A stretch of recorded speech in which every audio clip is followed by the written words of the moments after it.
क्या हो अगर दुनिया धीरे धीरे खत्म होना शुरू हो जाए? इस दुनिया के सभी जानवर लुप्त हो जाएं। इस दुनिया से हरियाली का नामो निशान मिट जाए। अब जितने भी सूखे हुए पेड़ हैं, वह इस दुनिया से पूरी तरह से खत्म हो जाएंगे। ऐसे में इंसान की एक बहुत बड़ी आबादी पूरी तरह से खत्म हो गई। जितने भी इंसान हैं, अब वह आदमखोर बन चुके हैं, इंसानों को ही खाते हैं। ऐसे माहौल में एक पिता को अपने बच्चे को एक सफर पर ले जाना है। यह कुछ ऐसी ही कहानी है। इस कहानी की शुरुआत में एक पिता और उसके बेटे को दिखाया जाता है, जो सुनसान सड़क पर अकेले चले जा रहे हैं। इनके पास एक ट्रॉली है जिसमें इनकी जरूरत का सामान है। इन दोनों की हालत बहुत ज्यादा खराब है। इस दुनिया को देखकर ऐसा लगता है कि पूरी दुनिया में सिर्फ यही दोनों बचे हैं, क्योंकि इनके आसपास ना इंसान है, ना गाड़ियां हैं, ना ही हरियाली है। लेकिन यह सच नहीं है। इस दुनिया में ऐसे लोग भी हैं जो आदमखोर हैं, यानी जो इंसानों को खा जाते हैं। क्योंकि धरती पर अब कोई फसल नहीं होती, कोई जानवर नहीं बचा है, इसलिए इंसान को अपने आप को बचाने के लिए दूसरों को खाना पड़ता है। जो लोग ऐसा नहीं कर पाए, या तो वह भूख से मर गए या उन्हें अपनी जान देनी पड़ी। सड़क पर जॉन और उसका बेटा एक सफर पर है। इन्हें अपने आप को आदमखोर लोगों से बचाना है। साथ ही साथ अब दुनिया में ठंड बहुत ज्यादा है, इसलिए हमेशा इन्हें गर्म कपड़े पहनकर रखने पड़ते हैं। जॉन रास्ते में अपने बेटे के साथ एक जगह रुक जाता है। जॉन के पास रिवॉल्वर है जिसमें 2 गोलियां हैं। वह अपने बेटे से पूछता है कि तुम्हें याद है ना इसे कैसे चलाना है। अब अपने बेटे को बताता है कि तुम्हें अपने आप को मारना हो तो क्या करना होगा। गन को अपने मुंह में डालना होगा और सिर्फ ट्रिगर को दबाना होगा। इससे तुम्हारी जान चली जाएगी। इसके बाद वह अपने बेटे को अपने गले से लगा लेता है। जॉन गाड़ी में एक दिन अपने बेटे के साथ सो रहा होता है। तभी उसे एक गाड़ी की आवाज आती है। वह देखता है कि सामने से ट्रक आ रहा है जिसमें बहुत सारे लोग हैं। सबके पास हथियार है। जॉन अपने बेटे के साथ ढलान के नीचे छुप जाता है। तभी इन लोगों का ट्रक खराब हो जाता है। इन्हीं लोगों में से एक आदमी उस जगह पर जाता है जहां पर जॉन अपने बेटे के साथ छुपा हुआ है। वह जॉन और उसके बेटे को देख लेता है। जॉन उस आदमी के ऊपर गन तान देता है। वह कहता है कि अगर तुमने पीछे मुड़कर देखा तो मैं तुम्हें गोली मार दूंगा। जॉन उससे पूछता है कि तुम खाते क्या हो। वह आदमी बोलता है कि हमें जो भी मिल जाए हम उसे खा जाते हैं। इसका मतलब यह है कि यह आदमखोर है। वह आदमी बोलता है कि तुम्हें देखकर ऐसा लगता है कि तुमने कभी किसी इंसान को नहीं मारा। जॉन कहता है कि हाँ, लेकिन मैं अपने बेटे के लिए किसी को भी मार सकता हूँ। वह आदमी बार बार जॉन के बेटे को देख रहा होता है। तभी वह अपनी जेब से चाकू निकालकर जॉन के बेटे की गर्दन पर रख देता है। जॉन कहता है कि मेरे बेटे को छोड़ दो, लेकिन वह उसके बेटे को नहीं छोड़ना चाहता है। जॉन उस रिवॉल्वर से उस आदमी को शूट कर देता है। गोली की आवाज सुनकर उस आदमी के जितने भी साथी होते हैं दौड़कर उधर जाते हैं, लेकिन जॉन अपने बेटे को कंधे पर उठाकर भागना शुरू करता है। वह एक जगह छुप जाता है जिससे वह उन आदमियों से बच जाता है। जॉन अपने बेटे को कहता है कि तुम चिंता मत करो, मैं तुम्हारी सुरक्षा करूंगा। हालांकि जॉन अपने बेटे को मारने की कोशिश भी करता है, लेकिन उसके अंदर इतनी हिम्मत नहीं है कि वह अपने मासूम बेटे को मार सके। वह अपने आप को कब का मार देता। ऐसी दुनिया में जो नर्क से भी बदतर है, कोई भी इंसान नहीं जीना चाहता। वह जिंदा है तो सिर्फ अपने बेटे के लिए। जॉन और उसका बेटा वहीं पर छुपकर काफी देर तक इंतजार करते हैं। इसके बाद वह उसी गाड़ी के पास आते हैं जहां पर उन्होंने रात बिताई थी, क्योंकि उनकी ट्रॉली भी वहां पर थी। लेकिन इनका सारा सामान वह लोग यहां से ले जा चुके होते हैं। अब इनके पास कुछ भी नहीं है, क्योंकि उसी ट्रॉली में इनका बचा खुचा खाने का सामान भी था। दोनों वहां से आगे जाते हैं। आज रात इन्हें यहीं पर गुजारनी होगी। अगली सुबह जॉन उठता है। उसके पास एक अंगूठी होती है। उसे अपनी पत्नी की याद आती है। उसे वह दिन याद आता है जब जॉन का बेटा पैदा हुआ था। यह वह वक्त था जब धरती खत्म होना शुरू हुई थी। दरअसल धरती के सतह पर बहुत सारे बदलाव आए थे, इसीलिए धरती पर जानवर बढ़ना शुरू हो गए। धीरे धीरे फसलें खत्म हो गई। इंसान एक दूसरे को मारकर खाने लगे। लेकिन जॉन का परिवार ऐसा नहीं करना चाहता। इनके पास जो बचा खुचा खाना था उसी के सहारे यह लोग जिंदगी जी रहे थे, एक उम्मीद के साथ कि कभी ना कभी यह सब कुछ ठीक हो जाएगा। लेकिन धीरे धीरे वक्त बीता। जब जॉन का बेटा बड़ा हो गया, एक दिन जब जॉन के घर में एक आदमी इन सब को मारने के लिए आया तो जॉन ने उसे गोली मार दी। दरअसल इनके पास 3 गोलियां थी, लेकिन अब इनके पास 2 गोलियां बचती हैं। जॉन की पत्नी कहती है कि हम सबको अपने आप को खत्म कर देना चाहिए था, क्योंकि आज नहीं तो कल वह लोग हमारे घर के अंदर घुस जाएंगे, तुम्हारी आंखों के सामने मेरा और मेरे बच्चे को मार देंगे और इसके बाद हमें खा जाएंगे। जॉन कहता है कि नहीं, हमें जीना होगा। लेकिन जॉन की पत्नी जानती है कि यह पॉसिबल नहीं है, इसलिए वह जॉन को कहती है कि तुम्हें हमारे बेटे को साउथ ले जाना होगा।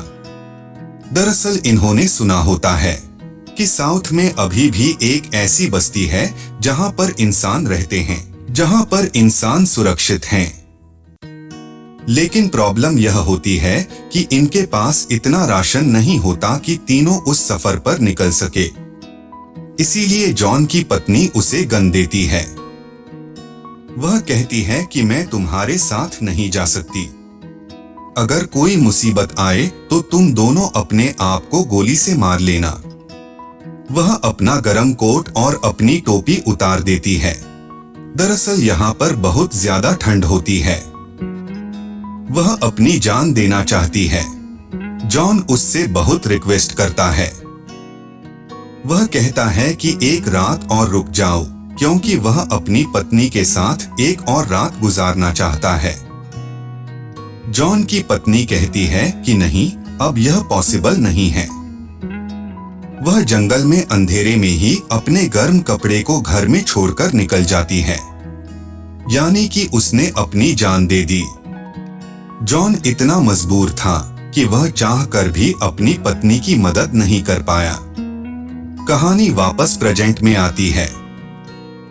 जॉन और उसका बेटा अपना आगे का सफर तय करते हैं। इन्हें किसी भी कीमत पर साउथ तक पहुंचना होगा ताकि यह वहां पर आसरा ले सके। अब रास्ते में इन्हें एक घर दिखता है। जॉन और उसका बेटा उस घर के अंदर जाते हैं। वहां पर खाने के बर्तन पड़े होते हैं। जॉन को किसी भी कीमत पर खाना चाहिए। तभी वह देखता है कि टेबल के नीचे एक तहखाना है। वह समझ जाता है कि यहाँ पर खाना होगा। यह उस तहखाने का दरवाजा खोलकर नीचे पहुंच जाता है। वह देखता है कि वहां पर बहुत सारे इंसानों को बंदी बनाकर रखा गया है।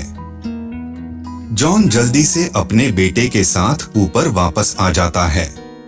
इससे पहले कि दोनों घर से बाहर निकलते, बाहर वे लोग रहते हैं जिनका यह घर है। इन सब के पास बंदूकें होती है। जॉन और उसका बेटा ऊपर चले जाते हैं। जॉन जानता है कि अगर हम लोग इन आदमखोर लोगों के हाथ लग गए तो उनका क्या हश्र होगा।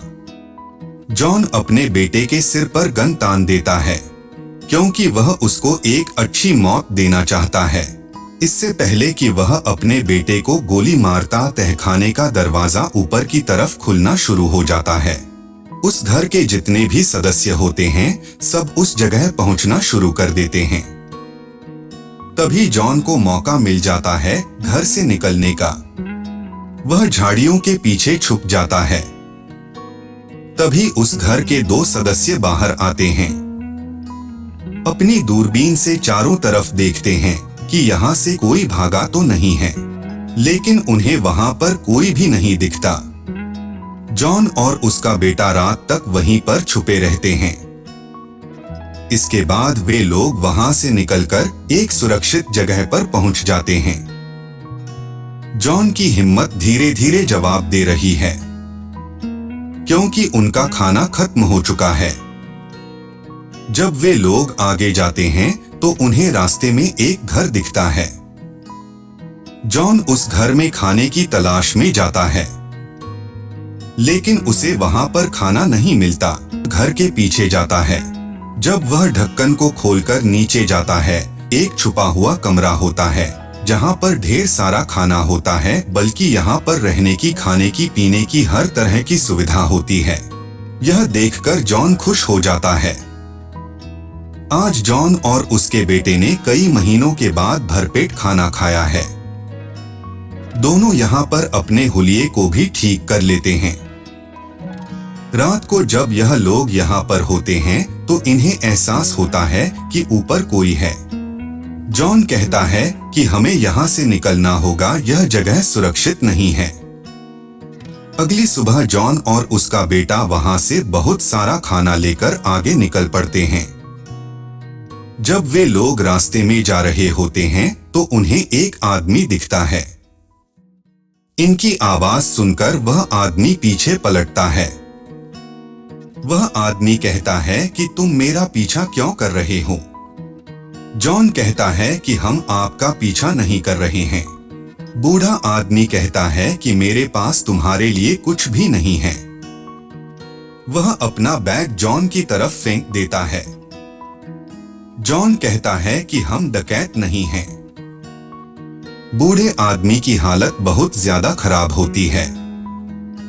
जॉन का बेटा कहता है कि क्या हम इसे खाने के लिए कुछ दे दे। हालांकि जॉन शुरू में मना करता है, लेकिन वह उस बूढ़े आदमी को खाना दे देता है।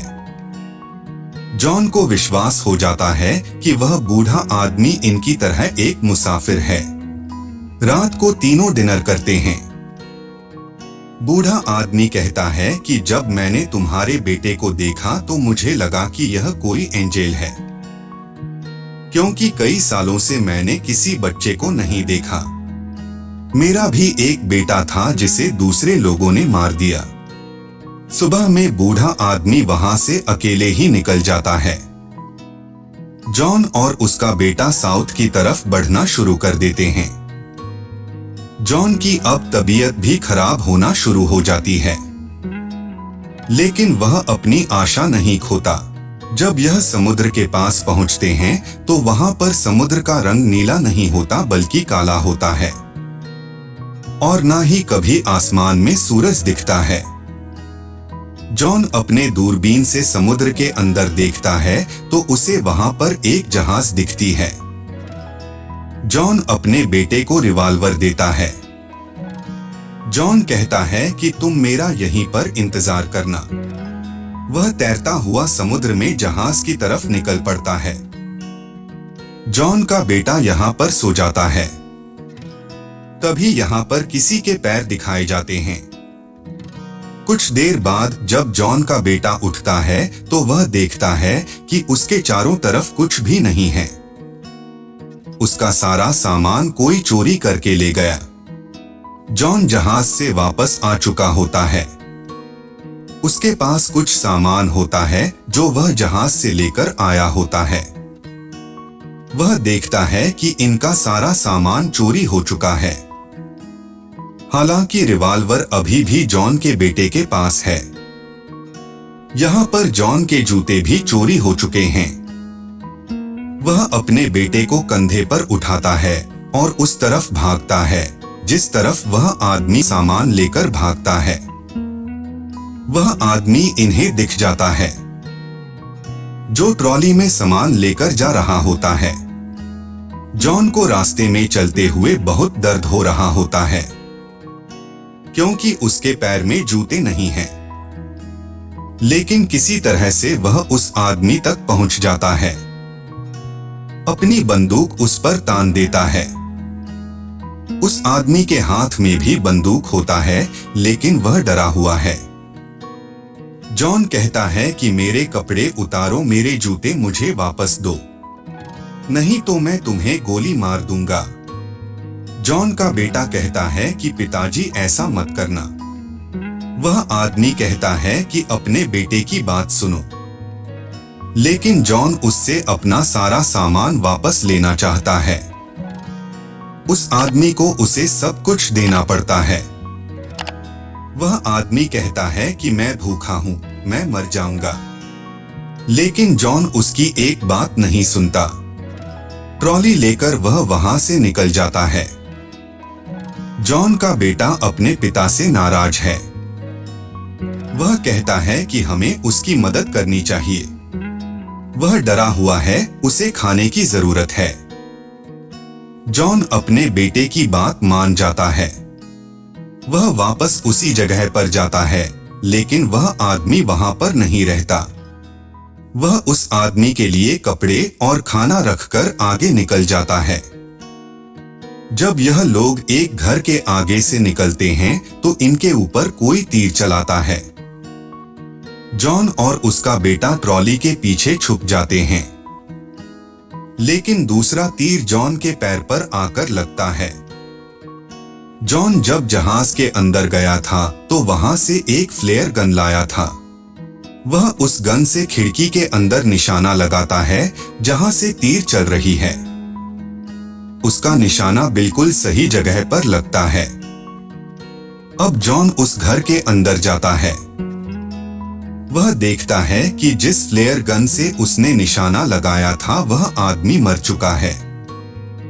वहां पर एक औरत भी होती है। दरअसल यहाँ पर हर एक इंसान को ऐसा लगता है कि सब उनका पीछा कर रहे हैं, लेकिन ऐसा नहीं होता। जॉन अपने पैर में लगे तीर को निकाल रहा है। लेकिन जॉन की हालत बहुत ज्यादा खराब होती है। उसे चलने में बहुत प्रॉब्लम हो रही होती है। वह अपने बेटे से कहता है कि मैं अब ट्रॉली को नहीं खींच सकता। हमें ट्रॉली को यहीं पर छोड़ना होगा। अपने जरूरत की चीजों को एक बैग में डाल लेते हैं। लेकिन जॉन बहुत ज्यादा आगे तक नहीं चल पाता। कुछ दूर चलने के बाद वह समुद्र के किनारे एक जगह पर गिर जाता है। अगली सुबह जॉन को दिखाया जाता है अब उसके अंदर चलने की शक्ति नहीं है। वह अपने बेटे को बोलता है कि तुम्हें आगे का सफर खुद तय करना होगा। तुम्हें साउथ की तरफ जाना है। जॉन उसे गन दे देता है जिसके अंदर अभी भी एक गोली बची हुई है। वह कहता है कि इस गन को हमेशा अपने पास रखना। कैसी लगी आपको ये स्टोरी? ऐसे ही कहानियों के लिए जुड़े रहे हमारे साथ और वीडियो को लाइक और शेयर जरूर करें।